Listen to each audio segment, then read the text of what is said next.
Baik, kita kembali ke studio dan kali ini bersama-sama dengan saya di studio ada seorang tetamu istimewa, seorang konsultan afiat Olive House, Puan Azizah Arifin bersama dengan kita. Apa khabar Puan? Alhamdulillah sihat walafiat. Nampak sentiasa sihat bersama dengan Olive House. Alhamdulillah. Okey, baik. Jadi bulan November ni bulan orang kata kita boleh kata kekal manis tanpa gula. Ya. Jadi ada apa-apa pesanan menarik daripada Puan Azizah untuk mereka? Baik, terima kasih Farin. Bismillahirrahmanirrahim. Assalamualaikum warahmatullahi taala wabarakatuh. Ucapkan kepada semua penonton wanita hari ini.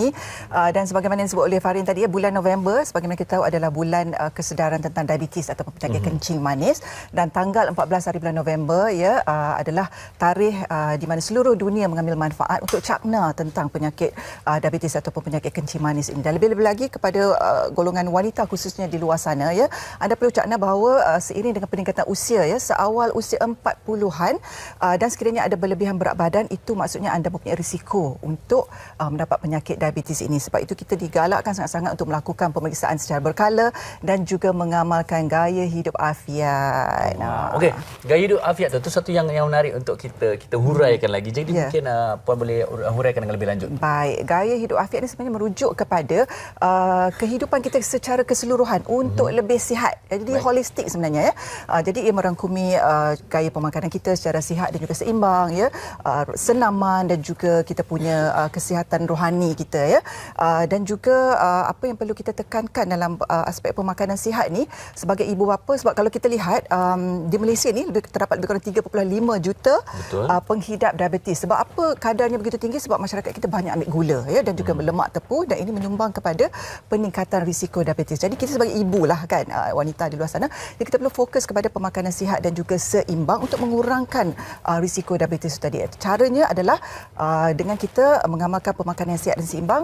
Kita pastikan makanan-makanan yang kita sediakan, Farin, ataupun yang kita makan itu mengandungi 7 kelas pemakanan. Yang pertamanya karbohidrat, macam doktor sebentar tadi sebutkan pun, kita kena amalkan makanan yang seimbang. Yang pertama karbohidrat kalau boleh kita elakkan 3 putih. 3 putih itu ialah nasi putih, roti putih dan juga tepung putih. Itu semua adalah karbohidrat yang ringkas, Jadi kita elakkan, kita tukar kepada yang berproses ataupun yang karbohidrat yang kompleks kita panggil, yang mempunyai glycemic index yang lebih rendah supaya kadar gula dalam darah kita tidak meningkat secara mendadak, lebih-lebih lagi kepada pengidap diabetes, Jadi mereka memang kena jagalah dari segi pengambilan karbohidrat ini, Dan juga kalau dari segi protein pula, kita pastikan kita kurangkan daripada sumber lemak, ataupun lemak tepu, dan kita pastikan makanan-makanan yang kita ambil tu ada vitaminnya, mineralnya, seratnya, airnya, dan juga lemak, Jadi lemak sihat tu jangan dikesampingkan, kata orang, Seperti selain daripada pati minyak zaitun, sumber lemak apa lagi? Avokado, kita ada ikan, kita ada kekacang dan sebagainya. Jadi itu perlu kita amalkan dalam pemakanan seharian kita, dan juga kita pastikan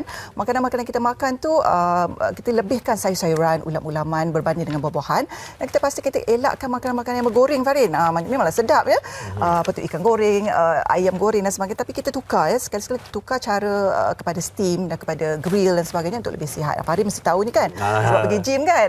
Jadi itu yang saya amalkanlah untuk keluarga saya, dan saya pastikan setiap hari saya dan juga anak saya memang mengambil 2 sudu pati minyak zaitun sebagai sumber lemak tadi tu. Lemak sihat ni macam mana ni Puan mengamalkan setiap hari? Betul. Jadi lemak sihat tu yang saya rasa ramai orang tak amalkan setiap hari, sebab nak makan ikan salmon setiap hari pun ialah kita nak makan kekacang setiap hari susah. Jadi kalau kita dah ada minyak zaitun di rumah, kita boleh amalkan 2 sudu sehari masa perut kosong sebelum sarapan. Jadi memang digalakkan. Jadi tak perlu orang kata ragu-ragu, was-was, sebab contohnya macam Olive Plus 30X ni kan, dia sumber lemak sihat yang sangat bagus, mengandungi 30 kali ganda kebaikan semula jadi dalam bentuk polifenol, yang sangat bagus untuk ketahanan badan dan juga bantu untuk elakkan penyakit kronik seperti diabetes juga. Dan ia juga orang kata selamat untuk diamalkan, disahkan oleh USDA. Dia adalah semula jadi dan juga organik, dan dihasilkan secara cold press dan tidak bercampur dengan minyak yang lain, dan juga tidak bertapis. Itu ciri-ciri minyak zaitun yang premium lah. Lemak yang ini sangat untuk sihat. Lemak sihat, betul. Ini untuk lemak sihat, dan untuk sumber vitamin dan juga mineral dan sebagainya, saya mengamalkan madu. Sebab madu ni daripada pergunungan Kyrgyzstan yang dihasilkan tanpa proses pemanasan, dihasilkan daripada lebah-lebah liar yang mengumpulkan nektar daripada ribuan bunga-bunga yang terdapat di pergunungan Kyrgyzstan, yang sangat orang kata segar, dia syarat dengan nutrien, vitamin dan sebagainya. Dan cara nak amal madu ni sebenarnya terbaik kalau untuk pengidap diabetes memang mereka digalakkan mengurangilah. Tak boleh ambil dalam kuantiti yang banyak. Tapi mereka boleh ambil sedikit sebagai pemanis semula jadi, tapi gula putih tak boleh langsung, Tapi cara amal dia kena campurkan dengan segelas air suam, segelas air suam, ataupun pagi saat kalau saya sendiri saya amalkan dengan sari cuketin. yang terdapat dekat meja ni kan, sari cuka tin. Campurkan 2 sudu sari cuka tin bersama dengan ni sari cuka tin campurkan dengan 1 sudu madu, dan kita guna madu plastik, dan kita boleh dapat orang kata semua sumber-sumber serat, vitamin dan sebagainya. Sebab dalam sari cuka tin ni terdapat magnesium, kalsium dan sebagainya, ada zat besi juga, dan dia juga bantu untuk detox. Tadi kita cerita tentang makanan-makanan yang berasid kan. Tapi sebenarnya sari cuka tin ni dia bukan dia memang walaupun dia nampak acidic, tapi apabila dimasukkan dalam perut kita, ia bertukar menjadi alkali. Jadi ia sangat bagus untuk diamalkan setiap hari sebagai minuman cuka afiat. Apple, cuka kurma, kali ini cukup unik, cuka tin dari Olive House. Dan satu lagi lupa nak sebut, sumber serat yang saya amalkan juga adalah kurma. Kurma ajwa itu adalah sumber serat yang sangat bagus, dan ia mengandungi banyak serat, pelbagai vitamin, mineral dan sebagainya. Jadi boleh amalkan setiap hari sebenarnya. Baik, jadi satu orang katanya satu perkongsian yang cukup bermanfaat untuk kita. Mungkin puan di penghujung segmen kita ini, apakah pesanan akhir untuk mereka semua di luar sana? Di sini saya nak ambil kesempatan untuk mengucapkan ribuan terima kasih kepada pengguna atau pembeli-pembeli Olive Plus 30X ini yang telah membeli dan menjayakan kempen Be a Heart Hero kami, dan telah pun mencapai sasaran RM30,000 untuk didermakan kepada Yayasan Jantung Malaysia. Terima kasih banyak-banyak.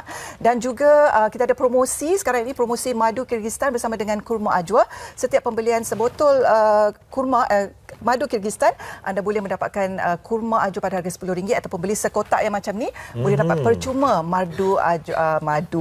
kurma ajwa dah tersasu pula saya. Jadi bolehlah telefon talian yang tertera di kaca TV anda, ataupun boleh layari laman web www.olivehouse.com.my. Jadi sama-sama kita ambil cakna tentang diabetes ini, dan juga tentang risiko-risiko yang boleh membawa kepada diabetes ini. Amalkan gaya hidup yang sihat, pemakanan yang sihat, dan juga amalkan lemak sihat, pati minyak zaitun, sari cuka tin, madu dan sebagainya, kurma sebagai amalan harian anda. Dan inilah buktinya seorang wanita yang sihat bersama dengan kita. Alhamdulillah. Sekali lagi terima kasih kepada Puan Azah Arifin kerana bersama dengan kita. Jadi kita akan berehat seketika, kembali lagi selepas ini.